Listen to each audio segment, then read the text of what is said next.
other things that have been happening in the past week, Ben, we have been to the movies. We have seen 2 films. We saw Maxine and we saw Twisters. Which We one? did. Which one do you want to start with? I suppose Maxine, because we saw that one first. Let's do it. This is the third part of Ty West's X trilogy, which began with X and then had the middle movie Pearl. Pearl, which was a kind of a, not really a sequel, but a prequel. Yes, and I guess the trilogy is broken into thematic films. The first one being like a homage to exploitation, Texas Chainsaw Massacre style movies of the 70s. The middle film Pearl was an ode to the golden days of Hollywood, or golden years of Hollywood, like Wizard of Oz, Oklahoma, all that kind of stuff. Yeah, much more of a kind of a not Hitchcockian, but Yeah. a Hitchcock era. Yes, but he was on the record saying that he wanted it to look like Wizard of Oz and Yeah. and Oklahoma and all those Roger Hammerstein movies. And then the new one, Maxine, is very much an 80s sort of how would you describe this A one? sleazy 80s angel-esque It's a VHS inspired inner city, yeah. neon lit. Yeah, bit of De Palma in there. Yeah, very much so. I enjoyed this one. I actually, having had time to think about this one, having enjoyed all of them, I really did enjoy all of them. I think I like this one the best. I think this one is the most accessible. I think it just moves at such a great pace. The violence is spread out evenly. It's not all gratuitous violence, but when the violence hit, I It think is all the nasty. violence in it is gratuitous. It's just not full of violence. but it's just not all the way from start Yeah, to finish. It's not a bloodbath. But that's what actually helps it. Unlike a couple other movies that we've seen recently that I didn't really like. That you talked about the what's the Indian one on the train? Oh, Kill. And the John Wick movies, which are consistent, constant violence. Let's replace with- gratuitous with arduous. Yeah, but there's no peaks and valleys. Yeah, that's right. So the violence is Bit ceases tone to be deaf. Tone shocking or fun, and it's just like, all right, get on with it. It'd be like, I find those movies really difficult to watch. Whereas this, it's spaced out the violence, Narrative driven. narrative driven, but it kind of when it did appear, it's awesome.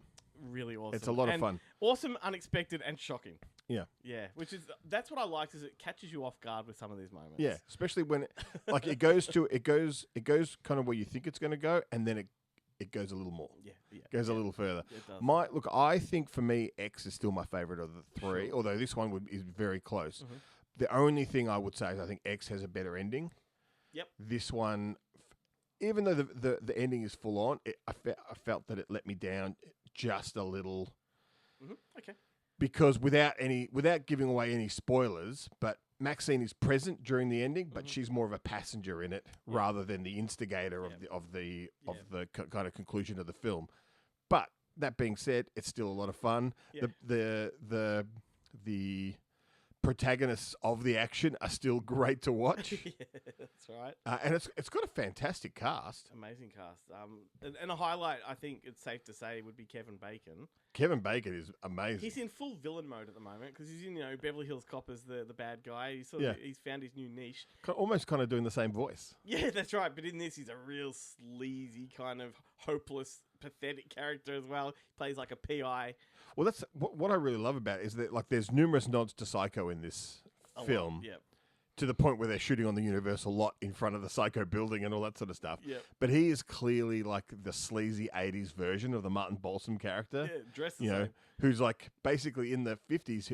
They make him out to be a kind of a character with integrity, like a decent guy just doing a job. Yep. Whereas in this, he's 100% just out for himself. And look at that, once again, don't want to spoil the fun for people, but let's just say that he can't catch a break. No. In this movie, and that's hilarious in and of itself. Look, I really enjoyed it. I do like Mia Goth. Sometimes I think in other films she grades on me a little bit, but in this role or this franchise, I do quite like Well, her. luckily, look, they let her be a lead in this film. Yeah. Like in the other films, even though she is kind of like in X, there was no real knowledge that she was going to be the final girl. That's right. So it kind of isn't there. But so for a lot of it, and in Pearl, she's kind of more like the character actor in that she's the one doing most of the dialogue and Yeah. most of the action. Whereas in Maxine, all she has to do is react to everyone else delivering all the dialogue Yeah. and then doing cool shit. Yeah, that's right. Like she gets to be the leading man in this film. Completely true. Yes. So there we go. It's a big thumbs up from me with that one. I can't wait to watch this again. I really am looking forward to it. Yeah.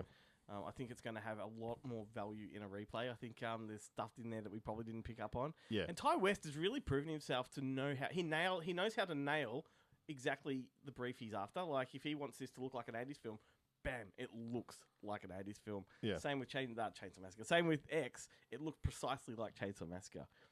Like I did see a review after we watched it, and I saw her there.